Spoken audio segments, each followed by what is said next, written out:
कि क्या BJP party 400 पार कर पाएगी? क्या जो वो खुलकर कह रही है कि हम 400 पार कर जाएंगे, क्या उनके इन मुद्दों में, इन वादों में दम है?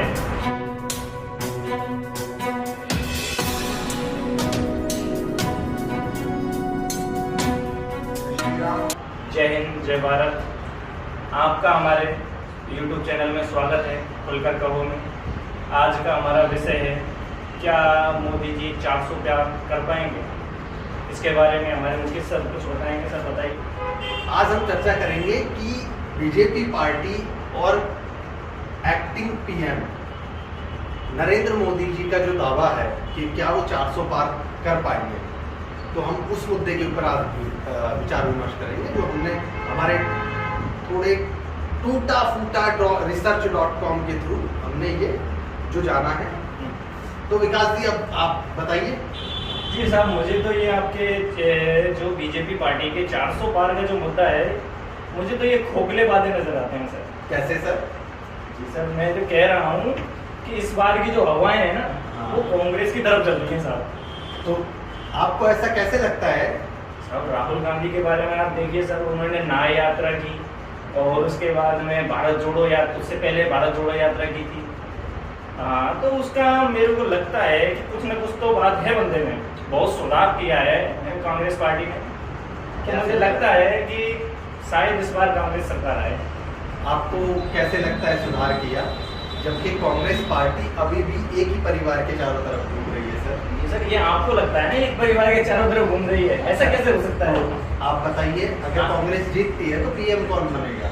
अरे वो बात का मुद्दा है ना सर, पहले एक बार मोहम्मद तो मिलने दीजिए ना। यही तो है परेशानी सर।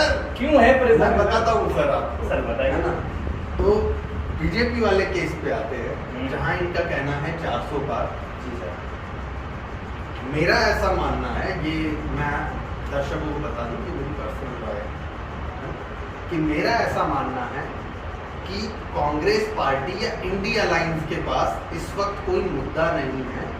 और जैसा कि लास्ट इलेक्शंस के दौरान हुआ था कि कांग्रेस के पास कोई मुद्दा नहीं था, अभी भी वैसा ही है। जी सर, मैं आपको एक मिनट के लिए रोकना चाहता हूँ। आपने मुद्दे की गई थी, मुद्दे बहुत हैं सर। जैसे मोदी जी ने जो 2014 में आए थे, वो महंगाई कम करने के लिए आए थे।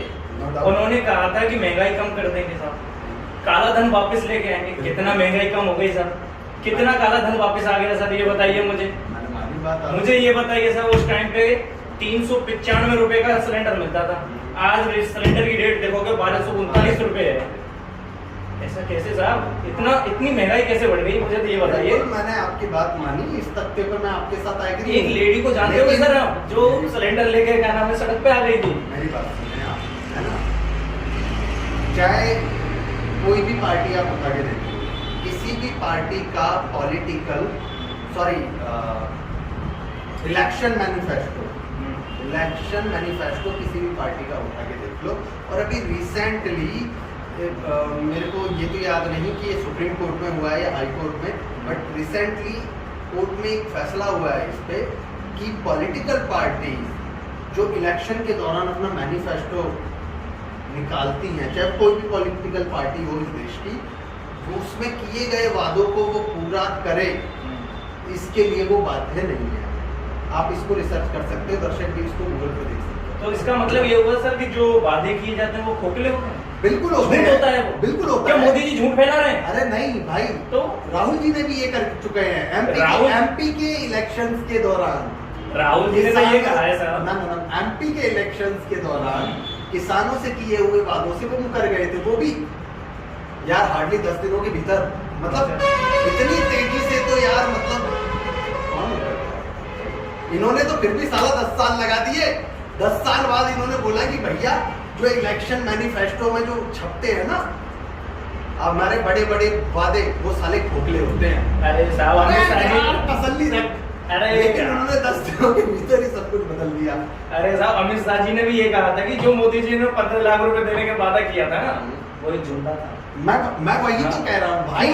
अरे तो ऐसे वादे किए ही क्यों जाते हैं साहब? अरे तो सेम क्वेश्चन कांग्रेस में भी है, और कांग्रेस ही नहीं, कोई सी भी पार्टी हो इस देश की, किसी भी स्टेट की हो, नेशनल हो या स्टेट लेवल की पार्टी हो, उनके मैनिफेस्टो में जो वादे जनता से किए जाते हैं वो जस्ट खोखली चीजें होती हैं। तो मैं अपने कोई भी पार्टी देख लीजिए, ये हमारा ना तो किसी भी पार्टी की तरफ झुकाव है और ना ही किसी भी पार्टी को हम सपोर्ट कर रहे हैं। हम बस हमारे निजी विचारों के हिसाब से जो हमें लगता है, जो विकास जी को लगता है, जो मुझे लगता है, हम वो बातें शेयर करते हैं, है ना। जितना मेरे टूटा फूटा research.com से मुझे पता लगा, उसके हिसाब से रिसेंटली जो कोर्ट में इन्होंने हलफनामे पेश किए और वो थैंक्स टू की गवर्नमेंट के ही उसमें आया है, वो सारी चीजें उन्हीं की हैं कि भैया वो वादे जो है ना, वो तो बस ऐसे ही है कि जनता तुम्हारी मारी जा रही है, बाकी तुम देख लो यार। तो मैं अपने दर्शकों से ये कहना चाहता हूँ कि मोदी जी हो या राहुल जी हो, किन्हीं के बातों पे अपन को यकीन नहीं करना चाहिए भाई। बिल्कुल, ये इन्होंने एकदम सही कहा। तो इसका मतलब ये हुआ कि भाई जो काम कर रहा है, जो कर चुका है, उसके बारे में अपन पे थोड़ा ध्यान दिया जाए। नो डाउट ये सही है। ये जनता डिसाइड करे कि कौन सी पार्टी देश के हित में है। अब कहने को कई लोग कहते हैं कि कांग्रेस ने इतने लंबे टाइम तक राज किया और इतना नेगेटिव फैलाया, पर कांग्रेस के कार्यकाल में पॉजिटिव चीजें भी बहुत हुई हैं, है ना। बीजेपी के भी कार्यकाल में पॉजिटिव चीजें बहुत हुई है, नेगेटिव भी बहुत हुई है। ये जनता को देखना है कि जनता को क्या चाहिए। अब इसी मुद्दे पे आगे बढ़ते हैं। इंडिया अलायंस जो बनाया, सो कॉल्ड इंडिया, एक पल के लिए मानते हैं कि इंडिया अलायंस जीत जाता है और मोदी जी ने जो 400 पार का वादा किया है, वो जो बोला है, वो सही नहीं है, वो झूठा हो जाता है। तो अब पता है दिक्कत क्या है, क्योंकि हर इंडिया अलायंस की जितनी भी पार्टीज हैं, उसमें विकास जी हर पार्टी का अपना एक युवराज है। तो थोड़ा सा अपने दिमाग की इमेजिनेशन को हिंदी में बोलते हैं, हाँ, अपने दिमाग नहीं वो ताकत को कुछ और बोलते हैं यार, पता नहीं यार,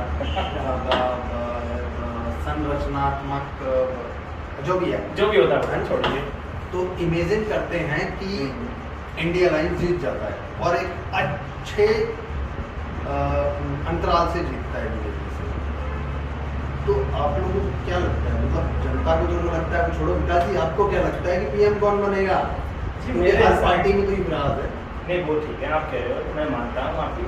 थोड़ा इसके ऊपर थोड़ा चर्चाएं तो होनी भी चाहिए और बाद में जाके मुझे लगता है कि शायद कुछ मतभेद भी उत्पन्न होंगे, शायद लगता है जैसा।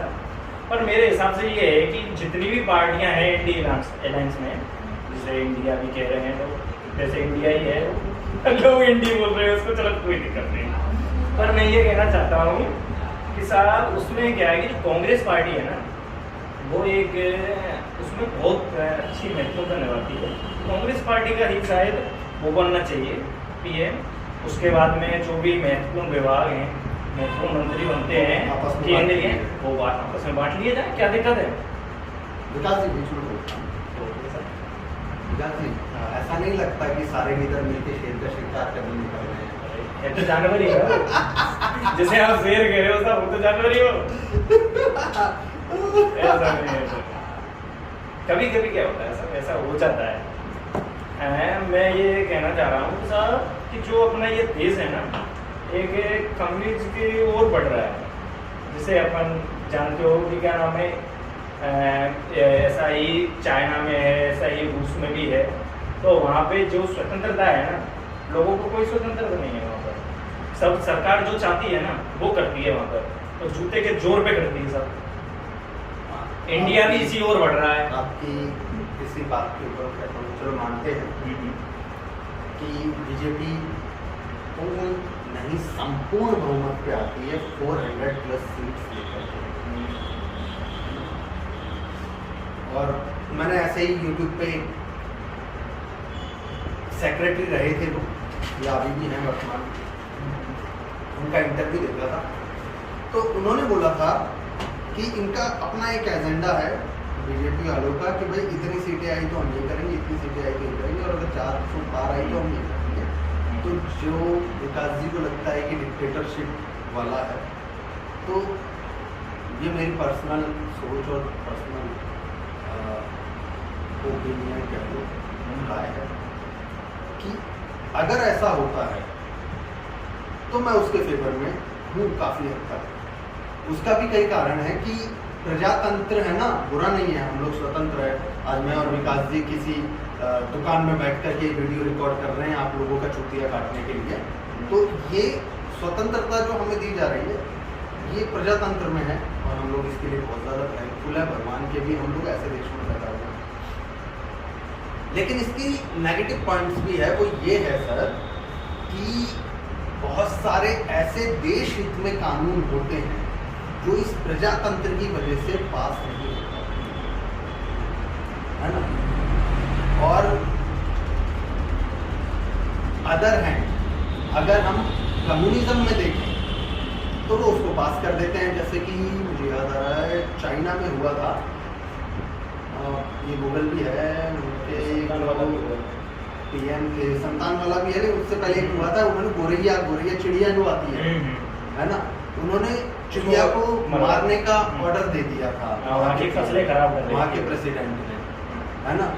तो इवन वो लोग क्या करते थे ना, जब चिड़िया मरती थी तो लोगों को जितने 1000 चिड़िया मार के लाते उस हिसाब से रिवॉर्ड भी देते थे। तो एक टाइम क्या हुआ कि प्रकृति के साथ छेड़छाड़ था, तो एक टाइम क्या हुआ, साला में सूखा बढ़ गया। सूखा नहीं पड़ा, वो कीड़े खा गए फसलों को। कीड़े नहीं, हाँ कीड़े खा गए, क्योंकि वो कीड़ों को वो चिड़िया खाती थी। तो ये इकोसिस्टम था, आप अगर फूड चेन देखोगे तो बिल्कुल वैसा ही था। तो उन्होंने उस फूड चेन में से उस कीड़े को खाने वाले जो जीव था उसको ही हटा दिया। अब क्योंकि वहाँ प्रजातंत्र नहीं था तो किसी ने विरोध नहीं किया, तो इस तरह की, और उसका फिर बहुत बड़ा खामियाजा चाइना को भुगतना पड़ा था, है ना। जनता कमेंट करके बताइए क्या इंसिडेंट था चाइना में। इस तरह के भी डिसीजन कम्युनिज्म में होते हैं, जहाँ एक ही पार्टी सत्ता में होती है। देखिए हर चीज़ का प्लस माइनस दोनों होता है। अगर ये सरकार 400 के पार जाती है तो उसकी पॉजिटिव भी है, उसकी नेगेटिव भी है। पर भाई तो भी फ्रैंक, अबे यार इंडिया लाइन के पास क्यों मुद्दा है, ये घूम फिर करके फिर वहीं आएंगे। यार मुद्दा क्यों नहीं है? बेरोजगारी के बाद बोलेंगे काला धन गोरा धन। अब यार काला धन बटोरने की बात आती है तो इंदिरा गांधी जी ने, जहाँ तक मुझे याद है, जयगढ़ फोर्ट उड़वा दिया था साला धन के चक्कर में, है ना। मिलिट्री लगा दी थी, पूरा दिल्ली जयपुर हाईवे सीज कर दिया था। आज तक जनता को पता नहीं है वो पैसा कहाँ है, और हमारे देश की जनता ऐसी इतनी भोली है। इंदिरा जी ने भेज दिया होगा यार अपने बेटे के ससुराल शायद, लगता है, ऐसा लगता है यार। विकास जी को भी लगता है, देखा ना, विकास जी को मैंने एग्री किया। अरे साहब, रही बात उसकी जयगढ़ फोर्ट की कह रहे थे सर, हाँ उसमें खुदाई हुई थी पर उसमें कुछ मिला नहीं, जैसा कि वहाँ के जो पुरातत्ववेत्ता हैं उन्होंने कहा है कि वहाँ पे ऐसा कुछ मिला नहीं, सिवाय वहाँ पे पीतल की और जो भी तांबे के जो बर्तन वगैरह, तोप वगैरह मिली थी, और उसके अलावा कोई ज़्यादा ऐसा कुछ मिला नहीं। सही है, इनकी जब खजाना लूट लिया गया तो फिर वहाँ यही मिलेगा जो विकास जी को। अरे सर अरे ऐसा नहीं होता है ना, अपन वो उसी पे बात, उसी को लेके चल रहे हैं ना, जो भाई उस टाइम पे ना अपन को पता था ऐसा कुछ, हमारा तो जन्म ही नहीं था शायद, आपका भी नहीं होगा मेरे हिसाब से, मुद्दे से नहीं भटक हाँ। आते हैं। तो विकास जी आप तो ये बताइए कि अगर ये 400 पार जाते हैं तो आपको क्या लगता है, क्योंकि भाई आपकी अपनी राय क्या है कि अगर ये पार्टी 400 पार जाती है, सपोज करते हैं, तो यदि ये चलेगी तो आपके नज़रिए से देश में क्या क्या बदलाव हो सकते हैं? देश में बदलाव तो ऐसा कुछ नहीं है कि जहाँ मेरे हिसाब से अभी अगर फिलहाल में देख रहे हैं तो मुकेश जी, मैं मान लेता हूँ कि बीजेपी की 400 पार आ जाती हैं, इस बार 400 प्लस सीटें आ जाती हैं, तो फिर मुझे ये बताइए कि इसके फायदे क्या होंगे या नुकसान क्या होंगे, देश के ऊपर क्या प्रभाव पड़ेगा इसका? विकास जी फायदों में अगर आप देखो तो फायदे ये होंगे कि लोकसभा में जब उनके पास बहुमत होगा तो विपक्ष में कोई होगा ही नहीं कि उनके किसी भी फैसले को रोक टोक कर सके, और यही एक तरह से नेगेटिव भी है।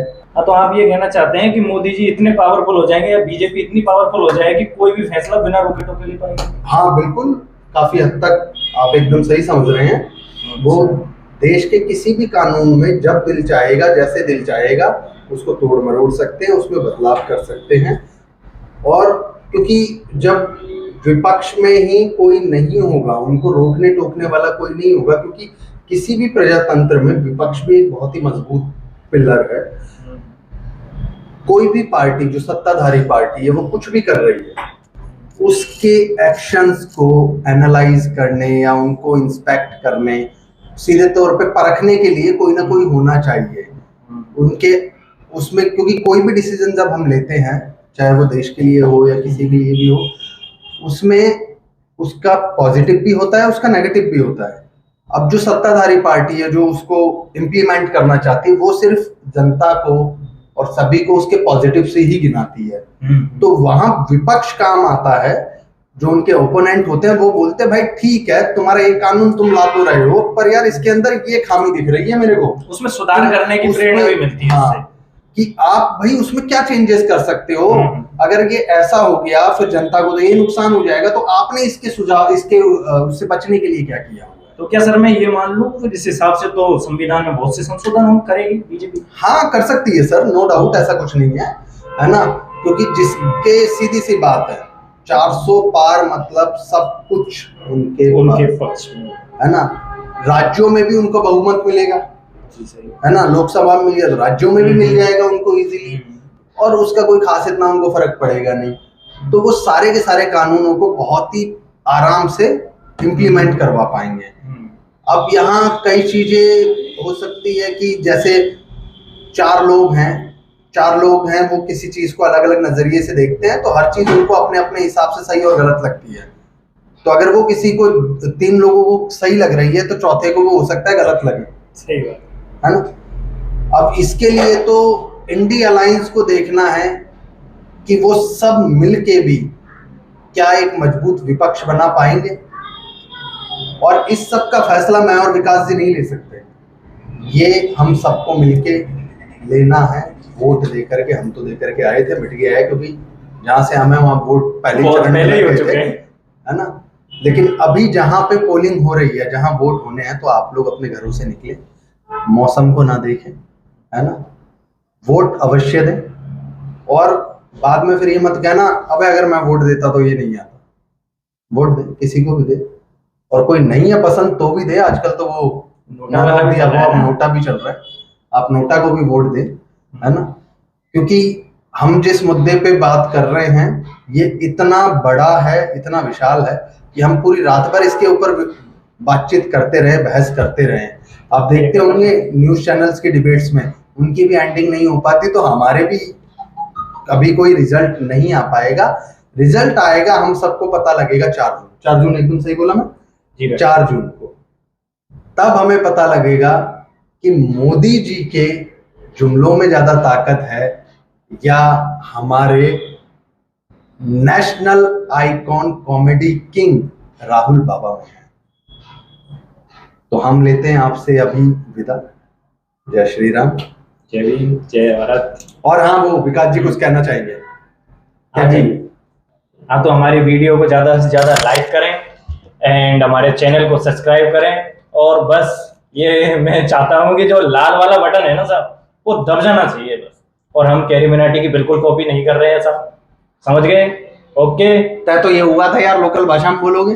कोई नहीं साहब, ये भी लोकल ही है। लोकल में बोलो, वोकल फॉर लोकल। या तो भैया बात ऐसी है कि वीडियो लाइक कर दीजिए, सब्सक्राइब कर देना चैनल को, और बेल आइकन को दबा देना।